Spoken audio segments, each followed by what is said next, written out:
भगवद गीता अध्याय 2 श्लोक 63 से 64। संकेत।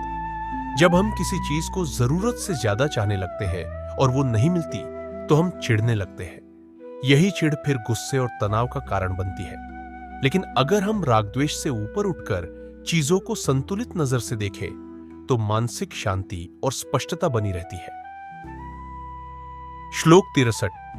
क्रोधात् भवति सम्मोह, सम्मोहात् स्मृति विभ्रम, स्मृति भ्रंशात् बुद्धिनाशो, बुद्धिनाशात् प्रणश्यति। हिंदी अनुवाद।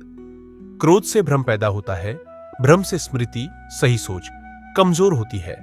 स्मृति के नष्ट हो जाने से बुद्धि का नाश हो जाता है और जब बुद्धि नष्ट हो जाती है तब व्यक्ति का पतन हो जाता है। श्लोक 64।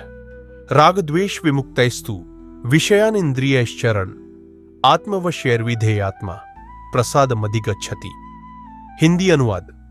लेकिन जो व्यक्ति राग, आकर्षण और द्वेष, नफरत से मुक्त होकर अपने मन और इंद्रियों पर संयम रखता हुआ विषयों में चलता है, वह शांत चित्त और प्रसन्नता को प्राप्त करता है। तात्पर्य। श्री कृष्ण ने बताया कि इच्छा और क्रोध की श्रृंखला में कैसे एक विचार पूरे जीवन को बर्बादी की ओर ले जा सकता है। लेकिन वही मनुष्य जो अपने भीतर की आसक्ति और नफरत से ऊपर उठकर आत्म संयम से जीवन जीता है, वह अंततः सच्ची शांति और संतुलन को प्राप्त करता है। आधुनिक जीवन में अर्थ। आज के जीवन में जब हम बार बार किसी चीज के बारे में सोचते हैं, जैसे किसी की बात, कोई इच्छा या कोई सपना, तो उससे जुड़ाव राग बन जाता है। जब वो चीज नहीं मिलती तो हम चिढ़ते हैं, गुस्सा करते हैं और धीरे धीरे हमारी सोचने की क्षमता कमजोर हो जाती है। यही गुस्सा, भ्रम और तनाव का कारण बनता है।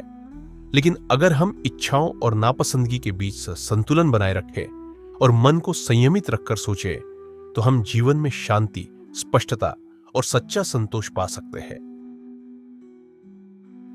अब श्री कृष्ण आगे बताएंगे यह मानसिक शांति और प्रसाद क्या है और यह हमें जीवन में किस दिशा की ओर ले जाती है। अगले श्लोक में जानिए मन की स्थिरता का अगला रहस्य। अगले श्लोक के लिए जुड़े रहें और गीता ज्ञान का लाभ लें। सब्सक्राइब करें ताकि यह अनमोल ज्ञान भीड़ में गुम न हो जाए।